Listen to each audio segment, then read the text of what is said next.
കുറവുണ്ട് കുഞ്ഞെ. നിങ്ങൾ സഹായിച്ചില്ലായിരുന്നെങ്കിൽ എൻ്റെ മോളിന്ന് ജീവനോട് ഉണ്ടാവില്ലായിരുന്നു. ഇതിനൊക്കെ ഞാൻ എങ്ങനെയാ നന്ദി പറയേണ്ടതെന്ന് എനിക്കറിയില്ല. എന്താ സാറാമ്മ ഇത്? സാറാമ്മ ഞങ്ങളെപ്പറ്റി ഇങ്ങനെയൊക്കെയാണോ ചിന്തിച്ച് വെച്ചിരിക്കുന്നത്? സാറാമ്മ ഇടയ്ക്ക് പറയാറുണ്ടല്ലോ ഞാൻ സാറാമ്മയുടെ മോളെ പോലെയാണെന്ന്. അപ്പോൾ അതൊക്കെ വെറുതെ പറയുന്നതല്ലേ? അയ്യോ കുഞ്ഞെ, അതല്ല. ഞാൻ സാറാമ്മ അതിന് നന്ദിയൊന്നും പറയേണ്ട കാര്യമില്ല. എന്തുവാ രണ്ടുപേരും കൂടി രാവിലെ തന്നെ? എന്നെയും കൂടി ഒന്ന് പരിഗണിക്ക്. ആഹാ, എൻ്റെ മോക്ക് ഇപ്പോഴാണോ സൂര്യൻ ഉദിച്ചത്? അതെയല്ലോ, എനിക്കിപ്പോഴാണ് സൂര്യൻ ഉദിച്ചത്. ഇന്നലെ എന്തായിരുന്നു ഒരു പൊട്ടലും ചീറ്റലും. ഇതിൻ്റെ ഇടയ്ക്ക് നിന്റെ ചെവിയിലും എത്തിയോടി അത്? നീയായിട്ട് ഇനി ഇവിടെ പ്രശ്നങ്ങൾ ഉണ്ടാക്കാതെ കോളേജിൽ പോകാൻ ഒരുങ്ങും. ആഹാ, അത് കൊള്ളാലോ. ഇപ്പൊ ഞാനായോ പ്രശ്നക്കാരി? ഞാൻ പോയേക്കുവാ. കുരുത്തക്കേടിന് കൈയും കാലും വെച്ച് ഇവളുടെ രൂപം.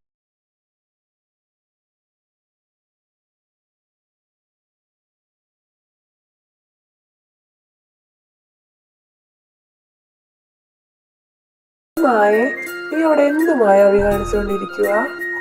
നിന്നെ എങ്ങനെ വളച്ച് കുപ്പിയിലാക്കുമെന്ന് ആലോചിച്ചോണ്ടിരിക്കുവായിരുന്നു ഞാൻ. ഐസ് പോടെന്ന് എനിക്കറിയാം, എനിക്ക് ഗ്ലാമർ കൂടുതലത്. നീ ഇനിയിപ്പൊ വളയ്ക്കാൻ ഉദ്ദേശിച്ച സ്ഥിതിക്ക് ഞാൻ വളഞ്ഞേക്കല്ലേ. ഇന്നിമ ഇന്ത്യ ഒരൊറ്റ വീക്ക് വെച്ചെടുത്തോളൂ. അതെങ്ങനെ? മൊത്തം കുത്തിയ കുമ്പളം. എന്താണ് കോംപ്ലാനാ? കോംപ്ലാനല്ലടാ, ബൂസ്റ്റ് ബൂസ്റ്റ്. കോംപ്ലാനെങ്കിൽ കോംപ്ലാൻ, ബൂസ്റ്റെങ്കിൽ ബൂസ്റ്റ്, എന്തിലൊക്കെ ആവട്ടെ. Arjun, come to my cabin. Sir കേട്ട് കാണുമോ? മോളെ മായ, ചേട്ടന് വേണ്ടി പ്രാർത്ഥിക്കണേ. ചേട്ടനെന്താ അങ്ങോട്ട്? ചുമ്മാ ഞാൻ പ്രാർത്ഥിക്കാം. Sir, may I come in? Yes, come in. Where is Jimin? എത്തിയിട്ടില്ല സാർ. ജിമിൻ വരുമ്പോൾ എന്നെ വന്ന് കാണാൻ പറ. താൻ പൊക്കൊന്നു. Okay sir. എന്തായടാ അർജു, എല്ലാം പറഞ്ഞു? ഇന്ന് കാലം ഇത്തിരി ബിസിയാണ് കേട്ടോ, അതുകൊണ്ടൊന്നും പറഞ്ഞില്ല. സാറിന്റെ അച്ഛൻ ഫെഡറിക്കിന്റെ കൂടെ നിന്ന് അയാളിൽ നിന്ന് ചതിച്ചുണ്ടാക്കിയതാണ് ഈ കാണുന്ന സ്വത്തുവകകളെല്ലാം. ഇതിനൊന്നും നിമിഷങ്ങളുടെ വില പോലും കൽപ്പിക്കുന്നില്ല എന്നതാണ് സത്യം. അയാൾക്ക് ഇതൊക്കെ നേരത്തെ തന്നെ ആവാമായിരുന്നു. എങ്കിലും അയാൾ നമ്മൾ വിചാരിക്കുന്ന പോലെ ചില്ലറക്കാരനല്ല. പക്ഷെ ഈ പറഞ്ഞ ഫെഡറിക്കല്ല സാറിന്റെ അച്ഛന്റെ മരണത്തിന് പിന്നിൽ. അലോഷ്യസ് ഫെഡറിക്, അതായത് അയാളുടെ മകൻ. അയാളുടെ മുന്നിൽ നമ്മളൊന്നും ഒന്നുമല്ല എന്ന് വേണമെങ്കിൽ പറയാം.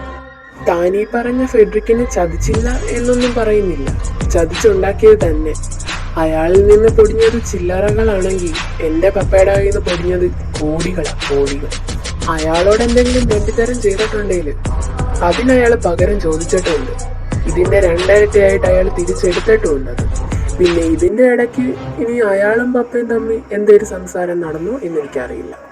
സാറ് സംശയിക്കുന്ന പോലെ എന്തോന്ന് അവർക്കിടയിൽ നടന്നിട്ടുണ്ട്. അതാവും ഇപ്പോ സാറിന്റെ പപ്പയുടെ മരണത്തിന് കാരണം. അതാദ്യം കണ്ടുപിടിക്കണം. വേണ്ടപ്പെട്ട ഒരാൾ നഷ്ടപ്പെടുമ്പോൾ ഉള്ള വേദന അത് അവനും അറിയണം. അറിയിക്കും ഞാൻ അവനെ.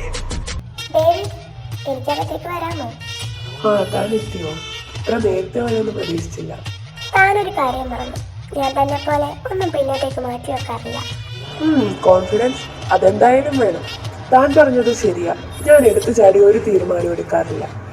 എന്തിനും കൃത്യമായ ഒരു പ്ലാനിങ് ഉണ്ടാവും എനിക്ക്. ഞാൻ വിചാരിച്ച പോലെയല്ല, സ്മാർട്ടാണ്. സാർ, എന്താ നിങ്ങൾ പറഞ്ഞു വരുന്നത്? തന്നെ പരിചയപ്പെടുത്താൻ വിട്ടുപോയി. ഇത് തൃഷ വർമ്മ. ഇനി തൃഷയും നമ്മളുടെ കൂടെ ഉണ്ടാവും. തൽക്കാലം താൻ അത്ര അറിഞ്ഞാൽ മതി, ബാക്കിയൊക്കെ വഴിയേ പറയാം. അച്ചായോ, ഞാൻ എത്തി. കള്ളത്തെമ്മാടി, നിന്നോട് ഞാൻ പറഞ്ഞിട്ടുണ്ട് എന്നെ ഈ അച്ചായ നീ ഈ പരിസരങ്ങളിൽ വെച്ച് വിളിക്കരുതെന്ന്. എന്നാ ചെയ്യാൻ അച്ചായ? ഓ സോറി ഫാദർ. അങ്ങനെ വിളിച്ച് ക്ഷീണിച്ചു പോയി. എന്താണാവോ ഈ വരവിന് പിന്നിൽ? അല്ലേ, എന്തൊരു ചോദ്യം അത്. എനിക്കെന്റെ പിള്ളേരെ കാണണ്ടേ? ഞാൻ നമ്മുടെ പിള്ളേർക്ക് വേണ്ടി കുറച്ച് സ്വീറ്റ്സും ഡ്രസ്സും ഒക്കെ ആയിട്ട് വന്നതാ. ഞാൻ അറിയാൻ വേണ്ടി ചോദിച്ചെന്നേ ഉള്ളൂ. ഫെഡറിക് എന്നോട് പറഞ്ഞായിരുന്നു നീ വരുന്ന കാര്യം, അല്ലാതെ നിനക്ക് തോന്നി വന്നേയല്ലോ. അച്ചായൻ അറിയാലോ അവിടുത്തെ തിരക്കുകൾ. അതൊക്കെ കളഞ്ഞിട്ട് ഞാൻ എങ്ങനെ വരാൻ ഇഷ്ടമല്ലാഞ്ഞിട്ടല്ലോ. അതുകൊണ്ട് നിന്നെ ഇപ്പോഴത്തേക്ക് വിട്ടേക്കുന്നു. എന്തേടാ അന്ന, ഇപ്പൊ ഇങ്ങോട്ടൊന്നും കാണുന്നില്ലല്ലോ. മമ്മിയുടെ കാര്യമൊന്നും പറയണ്ട. മമ്മി ബാത്റൂമിൽ നിന്ന് വീണു, അതോടെ കാലും വയ്യ. ഇപ്പൊ എങ്ങോട്ടും പോകാൻ പറ്റാതിരിക്കുകയാണ്. ഇപ്പൊ കുഴപ്പമൊന്നുമില്ലല്ലോ അല്ലേ? പറ്റുവാണെങ്കിൽ ഞാൻ 1 ദിവസം അങ്ങോട്ട് വരാം. കുഴപ്പമൊന്നുമില്ല, ആളോക്കെയാ. എന്നാ ഞാനങ്ങോട്ട്. സമയം കിട്ടുമ്പോ അങ്ങോട്ടൊക്കെ ഇറങ്ങും. ശരി ശരി, എന്നാ ശരി, ഞാൻ അങ്ങോട്ട് പോവാ. ആ ഹലോ, പറയടാ. ആ, ഞാൻ ഓർഫണേജിലൊന്ന് പോയായിരുന്നു, വന്നോണ്ടിരിക്കുക. ആ ഓക്കേടാ.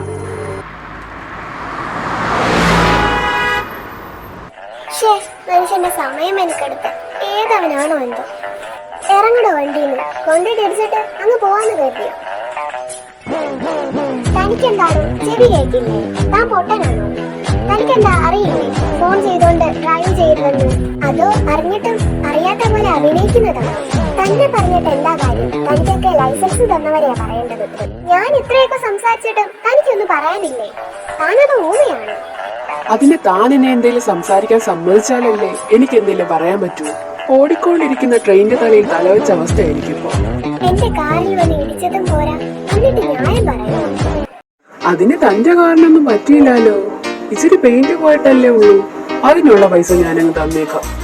എന്ത് പറച്ചിലാടോ താനീ പറയുന്നത്? എന്തെങ്കിലും പറ്റിയിരുന്നെങ്കിലോ? എനിക്ക് തന്റെ ഔദാര്യമൊന്നും വേണ്ട. വേണ്ടെങ്കി വേണ്ട. തന്റെ പേരെന്നാ? അറിഞ്ഞിട്ടിപ്പോ എന്തിനാ? അറിഞ്ഞിട്ടിപ്പോ എന്തിനാന്ന് ചോദിച്ചാ പെണ്ണാലോചിക്കാനാ. ഒരു പേരിലൊക്കെ എന്തിരിക്കുന്നു പറഞ്ഞൂടെ? തന്നെ കൊണ്ട് ഞാൻ തോറ്റു. തന്നോടൊക്കെ സംസാരിച്ചല്ലോ എന്നെ പറഞ്ഞാൽ മതിയല്ലോ. എന്റെ പൊന്നിസ, ഇത് കഴിഞ്ഞില്ലേ? വാ പോവാ. നിന്റെ മമ്മി കുറെ നേരം കൊണ്ട് വിളിക്കുന്നു. അപ്പൊ ഇസാന്നല്ലേ പേര്? ഞാൻ എടുത്തോളാം. താൻ പോടോ. ലെന വാ, ഇനി ഇവിടെ നിന്ന് എനിക്ക് ഭ്രാന്താവും.